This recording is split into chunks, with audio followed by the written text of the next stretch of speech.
Pessoal, bem-vindos. Mais uma aula de física. Esse vídeo é a continuação do vídeo anterior, que a gente está trabalhando a quantidade de movimento, também chamado de momento linear. Só retomando um pouquinho o que a gente estudou na aula passada, o que nós vimos no vídeo passado, nós vimos que, para que o movimento aconteça, é preciso que haja alguma compensação. Por exemplo, eu vou começar pelo avião. Então, nesse caso aí do avião, para ele poder voar, para ele poder ir para frente, então as turbinas pegam o ar, jogam o ar para trás e ele vai para frente, né? O ar vai para trás, o avião vai para frente. Mesma coisa aí o foguete.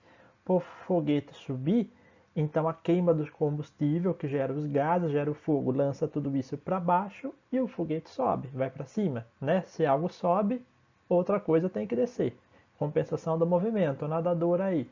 Para ele nadar para frente, então ele pega a água e joga para trás. Conforme ele joga a água para trás, ele vai para frente, certo? A outra coisa também é que o movimento não acontece sozinho. Tem que ter algo que gere movimento. Por exemplo, aí a bola de futebol ou a bolinha aí de tênis, para mudar a trajetória aí da bola de tênis, então tem que ter uma raquetada. Ou no caso aí da bola de futebol, para iniciar o movimento, o jogador tem que aplicar uma força para que esse movimento aconteça, certo? Vamos falar um pouquinho da história da quantidade de movimento, essa grandeza física que é muito importante, porque a ciência é uma construção, a física é uma construção. O que nós temos hoje vem de anos e anos e anos de estudo, de pesquisa, para construir o que nós sabemos. E a quantidade de movimento também não foi um start assim do nada, foi algo que foi pensado há muito tempo. Então, até coloquei aqui, ó, durante muitos anos, os filósofos se preocuparam com o fato de o movimento dos objetos não ser perpétuo, porque a duração dos movimentos é limitada. Por exemplo, chutar uma bola ou qualquer outra coisa, uma hora o movimento não acaba. Então eles estavam preocupados com esse fato. Por quê? Muitos desses filósofos chegaram a pensar que o universo estaria fadado ao repouso e dessa maneira tenderia a morrer. O que acontecia aí nesse caso? O que eles observavam aqui na Terra, no nosso planeta? Que tudo parava. Né? Tinha movimentos que eles não tinham continuidade, eles paravam. Eles pensavam que no restante, no universo, isso também iria acontecer. Certo? Então, o que eles viam acontecendo do movimento não ser perpétuo, eles falaram, bom, uma hora o movimento do universo vai acabar. Mas os estudos continuaram. Então os físicos, os filósofos, os estudiosos da época, eles começaram a pesquisar e estudar as colisões entre corpos. Por exemplo, aí pega numa mesa de bilhar, alguma coisa, as bolinhas não batem. Eles começaram a fazer esse estudo das colisões entre os corpos. E René Descartes foi quem propôs a ideia que haveria uma quantidade fixa de movimento de repouso no universo, a qual permaneceria invariável, ou seja, a gente pode ver que a velocidade de alguma coisa termina. Porém, existe uma grandeza física relacionada ao movimento que ela não termina, que ela continua. Né? Ó, isso significa que ainda que os corpos perdessem seu movimento, outros receberiam, de modo que a quantidade de movimento total do universo se conservaria. E sabe o que é mais bacana nisso? É que é verdadeiro. A quantidade de movimento do universo, desde a sua criação, desde lá do Big Bang, é a mesma até os dias de hoje. Isso serve para a quantidade de movimento e também serve para a energia, para a quantidade de energia que nós temos no universo. As duas coisas, quantidade de movimento e energia, elas se conservam. Energia a gente não cria e a gente não destrói, a gente só transforma ela. Nós vamos ver isso mais para frente. A quantidade de movimento também, desde a criação do universo até agora, a quantidade de movimento é a mesma. Existe uma transferência da quantidade de movimento de um corpo para o outro, mas não existe criação de quantidade de movimento e nem destruição de quantidade de movimento. A física é linda, né? Bom, continuando. A partir desse princípio, Isaac Newton propôs o princípio da conservação da quantidade de movimento, resolvendo o problema que tanto preocupava os filósofos. Para demonstrar e deixar isso um pouquinho mais claro, antes da gente entrar nas contas, antes da gente entrar nos cálculos, eu apresentei aí para vocês, esse daqui é o pêndulo de Newton. Eu gravei, eu tenho ele em casa, uma belezinha de ficar brincando com ele. Esse experimento serve para demonstrar o princípio da conservação da quantidade de movimento, certo? Então, como que ele funciona? Deixa eu pegar aqui, ó. Tá vendo essa bolinha aqui? Beleza, ó, essa bolinha aqui. Primeira coisa que eu vou fazer, eu vou levantar ela até aqui e vou soltar. Vocês vão ver que quando eu pego uma bolinha aqui e solto, só uma desse lado aqui que vai levantar. Depois, quando eu pego essas duas e levanto e solto, ela colide e duas aqui levantam. Se eu pegar essas três, levanto as três aqui, então três levantam e duas ficam paradas. Eu vou rodar o vídeo que vocês vão ver. Aí depois eu comento um pouquinho melhor. Acompanha aí, gente. Pessoal, esse é o pêndulo de Newton. Se eu pegar uma bolinha e soltar, é isso que acontece. Agora, se eu parar, eu vou pegar duas bolinhas e soltar. É isso que acontece. Se eu pegar três agora, bolinhas e soltar, três vai, duas ficam. É isso que acontece. Esse pêndulo está um pouco desregulado, por isso que treme. O ideal é não tremer, que daí fica bonitinho. E soltar. Olha só. 4 vão e uma fica. É isso que acontece. Ok? Então esse é o pêndulo de Newton. Pessoal, ó, o que aconteceu então, só para a gente entender o que seria o princípio da conservação da quantidade de movimento. Quando eu peguei essa bolinha aqui e levantei, ela ganhou uma energia, mas quando eu solto, ela vai ter uma quantidade de movimento, porque ela tem uma massa e tem uma velocidade.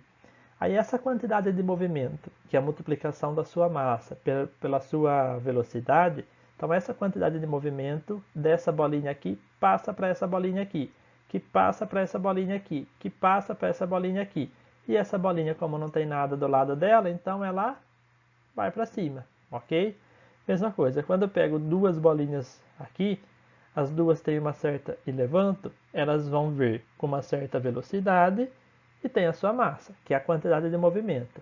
Então a quantidade de movimento dessas duas bolinhas é transferida para outra e por isso sobem duas. Isso é a conservação da quantidade de movimento. Beleza, gente? Bom, eu vou deixar só para vocês pensarem, a gente não vai dar a resposta hoje. É o seguinte: por que há movimentos que parecem eternos, como o da Lua, e há movimentos que sempre terminam, como os da bolas nos esportes? Em que se transformam esses movimentos que parecem ter sido consumidos? Pessoal, né, ó, pensa no caso da Lua, não tem motor, né, a Lua girando em torno aí da Terra, orbitando a Terra, ou a Terra no Sol, não tem motor, não tem nada que está impulsionando eles. Porém, parece que é um movimento eterno, que não vai acabar nunca. Agora, por outro lado, olha esse jogador aí de beisebol, vai jogar aí a bolinha, uma hora ela vai parar. E mesmo que não tenha nenhum obstáculo assim visível na frente, nenhum outro jogador lá na frente, ele pode soltar com a maior força que for, que ele consiga fazer, e uma hora vai parar. O que vai acontecer com o movimento da bolinha? Vai ser consumido? Vai ser transformado em alguma outra coisa? Certo? Então isso é só para a gente refletir. Pessoal, então nesse slide eu coloquei aí para vocês como que a gente calcula a quantidade de movimento, ou também chamado, como já falei no início do vídeo, de momento linear. Resumindo aí um pouco da história, lá na época de Newton, vários outros estavam empenhados em estudar as colisões entre corpos, né? Como por exemplo aí no jogo de bilhar. E eles viram que alguma coisa se conservava, e o que se conservava nessas colisões é a quantidade de movimento dos corpos. Como que a gente calcula a quantidade de movimento? Ó, coloquei aqui que o Q, a quantidade de movimento, é igual a massa vezes o V, onde o V é a velocidade. Vocês estão vendo aqui ó, em cima da quantidade de movimento essa setinha e aqui em cima do V essa setinha. Isso é um símbolo da física para grandezas vetoriais. O que é uma grandeza vetorial? Por exemplo, velocidade é uma grandeza vetorial, assim como a quantidade de movimento é uma grandeza vetorial. Porque a velocidade de um corpo importa. Estou indo, mas eu estou indo para onde? Para frente, para trás, para a esquerda, para a direita? Então, nesse caso, a direção e o sentido é importante, não é?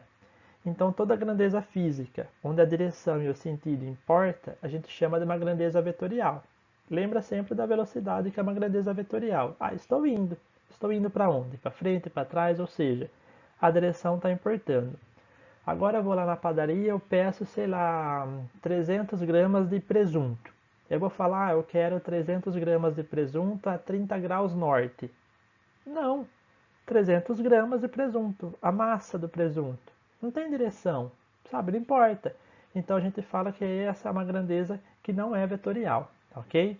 Tudo bem, pessoal? A diferença entre uma grandeza vetorial e uma grandeza que não é vetorial. Grandeza vetorial, por exemplo, a velocidade, assim como a quantidade de movimento também, é vetorial porque a direção e o sentido delas importam. Então, ó, essa setinha aqui indica isso, que são grandezas vetoriais. Bom, mas o que importa para nós aqui nesse slide é como se calcula. Então, a quantidade de movimento é igual a massa vezes a velocidade, ok? No próximo slide já tem um exemplo, eu vou estar fazendo uma continha para vocês para ficar mais claro. Quero deixar aqui também marcado a unidade de medida. Eu não estou multiplicando massa vezes a velocidade. A massa, a unidade de medida no sistema internacional, é o quilo. E a velocidade, a unidade de medida no sistema internacional, é 1 metros por segundo. Então, como eu multipliquei massa vezes velocidade, é quilo vezes metro por segundo. Quilo vezes metro por segundo, ok? Esse daqui, ó, por segundo, eu posso colocar vezes segundo a menos 1, usando uma das propriedades da exponenciação que vocês já viram na matemática, ou se não viram, depois a gente comenta aí no grupo do WhatsApp, ok? Então, quando for colocar a unidade de medida, deixem assim, ou deixem assim também, ok? Fica a critério de vocês. Eu acho mais bonitinho assim também não tem problema, também é bonitinho, enfim. Vocês podem encontrar das duas maneiras aí. Beleza, gente? Vamos para o exemplo. Pessoal, exemplo 1, olha como é fácil calcular a quantidade de movimento, né? Ó, exemplo 1. Calcule a quantidade de movimento de um carro de massa 800 kg a uma velocidade de 72 km por hora. Então já gravei o vídeo, que no papel fica mais fácil de ficar fazendo os números. Vou pôr ele aqui para vocês verem aí como que foi feita a resolução. Pessoal, então aquela dica básica, aqui no cantinho, eu anoto as informações que nós temos. Nós sabemos que a massa do carro é de 800 kg, a velocidade do carro é 72 km por hora, porém eu tenho que transformar em metros por segundo, para deixar no Sistema Internacional de Unidades. Então, pegando 72 dividindo por 3,6, eu vou encontrar que é 20 metros por segundo. Então, eu tenho a massa, tenho a velocidade, vou calcular a quantidade de movimento. A quantidade de movimento é massa vezes a velocidade. Então, a quantidade de movimento, substituo os valores, a massa 800 vezes a velocidade, que é 20. Quantidade de movimento é igual a 800 vezes 20, dá 16 e 3 zeros, 16 mil.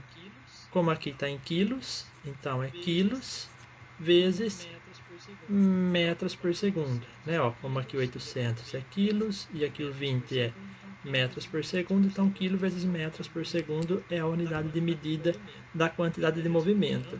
Eu até já expliquei antes que a gente pode escrever isso como quilo vezes metro vezes S a menos 1, certo? Que seria isso daqui, invertendo usando a regra lá da exponenciação. Beleza. Gente, então tá aí o primeiro exemplo de vocês, calcular a quantidade de movimento, massa vezes velocidade. Só prestem atenção nas unidades de medida, reforçando, ó, aqui nesse probleminha eu coloquei a unidade de medida inicialmente, estava em quilômetros por hora. Eu fiz a transformação dividindo por 3,6 para deixar em metros por segundo, ok? Esse foi o detalhe aí. Pessoal, agora eu deixo para vocês esses dois exercícios. Então, exercício número 1, né? Ó, calcula a quantidade de movimento de um caminhão que tem a massa de 2 toneladas, porém você não vai usar 2 toneladas. Tem que transformar em quilos, eu já fui bonzinho aqui e já coloquei que 2 toneladas é igual a 2.000 quilos. E aqui é a velocidade do caminhão, 54 km por hora. Lembra de fazer a transformação em metros por segundo. Beleza, gente? Depois, ó, o segundo exercício, a mesma ideia, é uma bola de boliche. A gente sabe que a massa dessa bola de boliche é de 3,2 kg. E eu quero calcular a quantidade de movimento da bola de boliche quando ela tiver uma velocidade de 3 metros por segundo, ok? Esse é com vocês aí. Façam aí tranquilo, qualquer dúvida podem perguntar. Pessoal, agora sim chegamos na parte bonita da aula, que é o princípio da conservação da quantidade de movimento. O enunciado dele é o seguinte: a quantidade de movimento de um sistema de corpos isolado de forças externas é constante. Esse sistema isolado aí seria quando eu pego uma parte do espaço, e eu considero só o que está ali.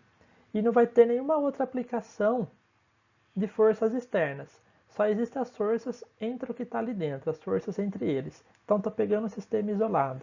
Então no sistema isolado, um exemplo seria todo o nosso universo. Né? Considerar o universo como um grande sistema e o maior sistema aí que tem, se é infinito ou não, ninguém sabe ainda, certo? Mas por isso que fala que a quantidade de movimento no universo ela é constante, ela não muda. E eu posso pegar num experimento, numa situação, e considerar só uma parte aí desse universo, só uma pequena porção, e considerar só os corpos que estão aqui dentro. Isso seria o sistema isolado, perdão. Bom, então aqui ó, nós temos que a quantidade de movimento no final tem que ser igual à quantidade de movimento no início. E é isso que nós vamos aplicar no próximo exemplo que eu vou fazer aí, que está no próximo slide. Pessoal, então agora nesse slide nós vamos aplicar o princípio da conservação da quantidade de movimento. O exemplo 2 fala assim, ó: um canhão de 800 kg, montado sobre rodas e não freado, dispara um projétil de 6 kg, com velocidade inicial de 500 metros por segundo. Determina a velocidade de recuo do canhão. Pessoal, então aqui está o canhão, certo? Tem as rodinhas aqui, esse canhão não está travado, alguém esqueceu de travar ele. E aqui está o projétil dentro dele. Beleza. Bom, isso vai ser disparado. Bom, foi disparado, ó. Aí essa bolinha aqui, que tem a massa de 6 kg, foi para frente com uma velocidade de 500 metros por segundo. Muito rápido. O canhão, como tem uma massa muito maior que a bolinha, né, a massa do canhão aí é de 800 kg, Bom, ele para vai ter resolver isso daqui, uma sempre começa velocidade de pela recuo, dica, que ele vai um pessoal. pouco Aqui para no trás. cantinho eu E nós anoto vamos as calcular informações qual é que a eu tenho. velocidade que ele vai para Então, o que que trás. nós Tá bom? sabemos? Que Então a é isso que massa nós do queremos canhão saber. é 800 Houve aqui a quilos, explosão, que houve o a estouro, a massa do bolinha foi para projétil frente, é 6 nessa quilos, velocidade que aqui, a uma bolinha velocidade do levinha, uma velocidade projétil muito é de grande, 500 e o metros por canhão de segundo, é a velocidade 800 que ele quilos sai, foi para e trás. nós Vamos queremos calcular qual encontrar a foi essa velocidade do velocidade. Eu canhão, também já fiz ok? o Então, vídeo aqui aqui, estão as fazendo as informações. continhas passo a passo, Bom, já vou pôr eu para vou rodar usar para o princípio vocês, da ok? conservação da Acompanhem aí. quantidade de movimento. Então, a quantidade de movimento no final é igual à quantidade de movimento no início. Ele se conserva. Bom, o que nós temos no final? Nós não temos o canhão e o projétil. Então, tem a quantidade de movimento do canhão e a quantidade de movimento do projétil. Os dois? Sim, porque eu tenho os dois corpos. A quantidade de movimento que é do corpo do canhão e a quantidade de movimento que é do projétil. Igual a zero, por que igual a zero? Porque a quantidade de movimento inicial é zero, porque ele estava parado. Né? No início, tanto o canhão quanto o projétil, eles estavam em repouso. Então, por isso que é esse zero aqui. Bom, a quantidade de movimento do canhão é a massa do canhão vezes a velocidade do canhão, ok? Massa vezes velocidade. O projétil é a mesma coisa. A quantidade de movimento do projétil é a massa do projétil vezes a velocidade do projétil, né? Massa vezes velocidade, igual a zero, porque eu copiei esse zero aqui embaixo. Bom, eu vou substituir os valores. Então, a massa do canhão é 800 quilos, a velocidade do canhão eu quero saber, então eu deixo ela aqui. A massa do projétil é 6 quilos e a velocidade do projétil é 500. Tudo bem, pessoal? Aqui eu montei e aqui eu só substituí. Belezinha? Também coloco igual a zero. Bom, 800 vezes a velocidade do canhão, não tenho o que fazer, eu só copiei aqui. 6 vezes 500 deu 3.000, igual a zero. 800 vezes C eu copiei, só que esse mais 3.000 aqui, ó, eu passei para esse lado, né? Porque a letra de um lado e número do outro. Então, se ele estava mais 3.000, ele passou para cá como menos 3.000, beleza? Agora, o 800 que está aqui multiplicando vai passar dividindo. Então, a minha conta vai ficar que a velocidade do canhão, que ficou para cá deu igual, né? Ó, mantive ela aqui. A velocidade do canhão é menos 3.000 dividido por 800. Menos 3.000 dividido por 800, menos 3,75 metros por segundo, porque eu estou encontrando uma velocidade. E a velocidade deu negativa porque o projétil foi para frente, velocidade positiva, só que o canhão ele recuou, ele foi para trás, então por isso que ele teve essa velocidade negativa. Beleza, gente? Então a minha conta vai ficar que a velocidade do canhão ficou para cá igual, né? Ó, vou ela aqui. A velocidade do canhão é menos 3.000 dividido por 800. Menos 3.000 dividido por 800, menos 3,75 metros por segundo, porque eu estou encontrando uma velocidade. E a velocidade deu negativa porque o projétil foi para frente, velocidade positiva, só que o canhão ele recuou, ele foi para trás, então por isso que ele teve essa velocidade negativa. Beleza, gente? Bom, pessoal, esse daí então foi o segundo exemplo e foi o primeiro usando o princípio da conservação da quantidade de movimento. Caso vocês tenham dúvida, não tenham entendido alguma coisa, me procurem aí no grupo do WhatsApp que eu ajudo vocês. Belezinha? Agora, como exercício, eu vou deixar esse daqui para vocês fazerem. É basicamente a mesma situação. Nós temos um garoto que ele está aqui no patins, certo? E ele está segurando uma melancia. Quem que vai estar segurando uma melancia? Mas enfim, ele está no patins e está segurando uma melancia. O que ele vai fazer? Ele vai pegar essa melancia e ele vai empurrar ela. Quando ele empurra, ele vai sentir um recuo para trás, certo? Então nós vamos calcular qual é a velocidade do garoto. Já que ele está de patins, tem rodinha, vamos considerar que não tem atrito nenhum, então ele consegue deslizar aí livremente. Vamos calcular aí essa velocidade de recuo do garoto. Quais informações que nós temos? Eu vou ler o enunciado com vocês. Um garoto de massa 40 kg, então a massa do garoto é 40 kg, segurando uma melancia de massa 4 kg, então a massa da melancia é 4 kg, está inicialmente em repouso, usando patins. Então ele está aqui em repouso e está usando patins, beleza? Está parado. Bom, num determinado instante, o garoto lança a melancia horizontalmente, com velocidade cujo módulo é de 5 metros por segundo, ou seja, a velocidade da melancia é de 5 metros por segundo. Aqui eu coloquei o módulo porque não importa, né? Ele vai jogar a melancia para frente e ele vai para trás, ok? Então por isso que na hora da gente encontrar lá o resultado, se a gente considerar que a velocidade da melancia foi no sentido positivo, a do garoto a velocidade vai ser no sentido negativo, tá bom? E quando eu falo em módulo, eu não estou considerando sinais, se é positivo ou negativo, mas enfim, vai cair na mesma situação do canhão, do exemplo que eu fiz com vocês, beleza? Calcula a velocidade de recuo do garoto ao jogar a melancia. Bom, tá com a melancia, jogou. Então a melancia foi para frente, o garoto vai lá para trás. Qual é a velocidade dele? Usem o princípio da conservação, é a mesma ideia aí que o exemplo que eu fiz no slide anterior, tá bom? Tentem fazer aí. Pessoal, esse aqui é um exemplo extra, tá bom? As atividades para vocês fazerem já acabou, tá? Vão ser só aqueles dois exercícios que eu passei mais simples para calcular a quantidade de movimento e o exercício anterior. Esse aqui é um exemplo extra que ele está um pouquinho diferente do exemplo que eu fiz e eu quero que vocês pensem o seguinte, vamos ler primeiro o enunciado, que daí eu quero conversar com vocês, tá bom? Ó, um pequeno vagão de massa 90 kg rola a velocidade de 10 metros por segundo sobre um trilho horizontal. Num determinado instante, cai verticalmente de uma correia transportadora sobre o vagão um saco de areia, contendo 60 kg. Determina a velocidade do vagão carregado. Bom, ó, pessoal, tá vendo esse vagão aqui? Certo?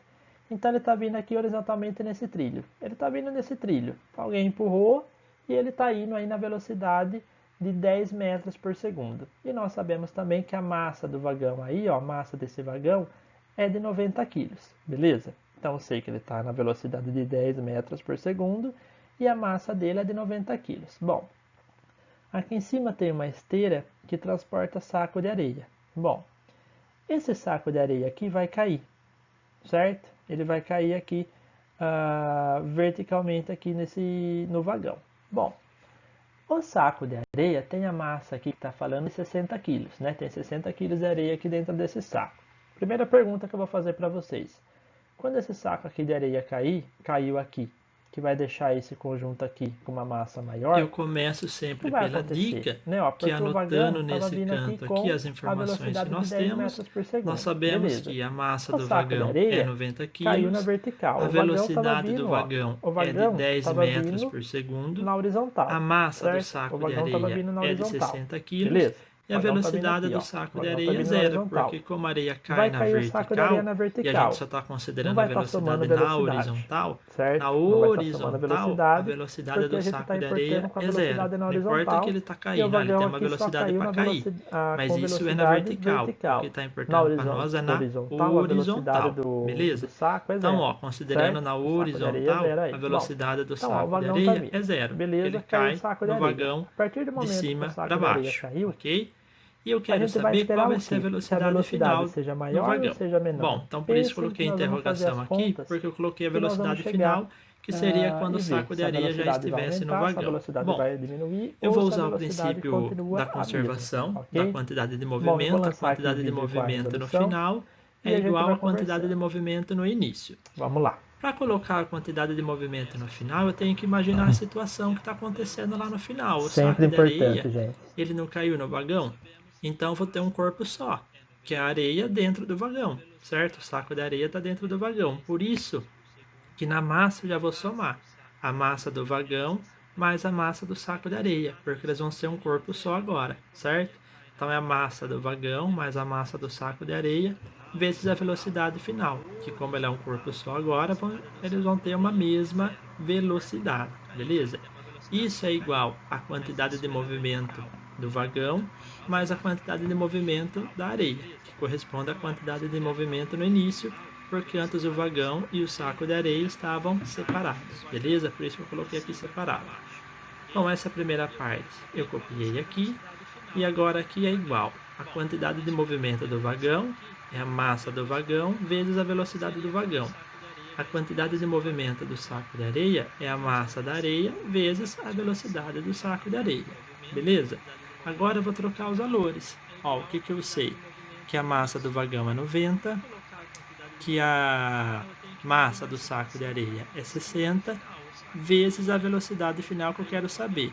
Copio a igual, a massa do vagão é 90, vezes a velocidade do vagão aqui, ó, gente. é 10, mais a massa do saco de areia é 60, vezes a velocidade do saco de areia é 0, como eu já comentei aqui no início com vocês, beleza?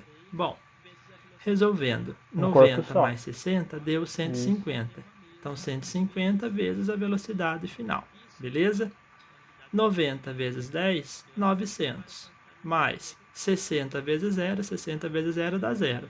Bom, 0 aqui, ó, já posso eliminar, vai dar 0. Ó, a figura aqui, gente. Aqui. Bom, separados. o né? 150 ó, que está multiplicando, ele passa dividindo. Então, vai ficar 900 dividido por 150. 900 dividido por 150 dá o 6. Beleza, gente? 6 metros por segundo, porque é a velocidade.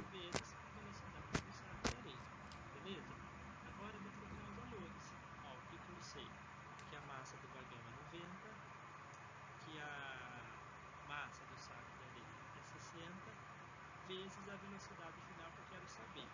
Copio é igual, a massa do vagão é 90, vezes a velocidade do vagão é 10, mais a massa do saco de areia é 60, vezes a velocidade do saco de areia é 0, como eu já comentei aqui no início com vocês, beleza? Bom, resolvendo, 90 mais 60 deu 150, então 150 vezes a velocidade final, beleza? 90 vezes 10, 900, mais 60 vezes 0, 60 vezes 0 dá 0. Bom, 0 aqui, ó, já posso eliminar, dá 0, ok, tirei aqui. Bom, o 150 que está multiplicando, ele passa dividindo, então vai ficar 900 dividido por 150. 900 dividido por 150 dá o 6. Beleza, gente? 6 metros por segundo, porque é a velocidade. Pessoal, então esse daí é o exemplo, tá bom? Nossa, tem até uma perdida aí na câmera, parou agora. Bom, então esse daí foi um exemplo extra, tá bom? Não foi segundo exemplo não, foi um exemplo extra. A aula por hoje acabou, se eu não me engano é o último slide. Deixa eu confirmar, acho que é o último sim. Enfim, tendo dúvida, pergunta, deixa só anotado esse exemplo a título de curiosidade. Eu não vou pedir outra atividade para vocês fazerem, que eu acho que deve ficar muita coisa. Mas o importante é ter o entendimento, entenderem, beleza?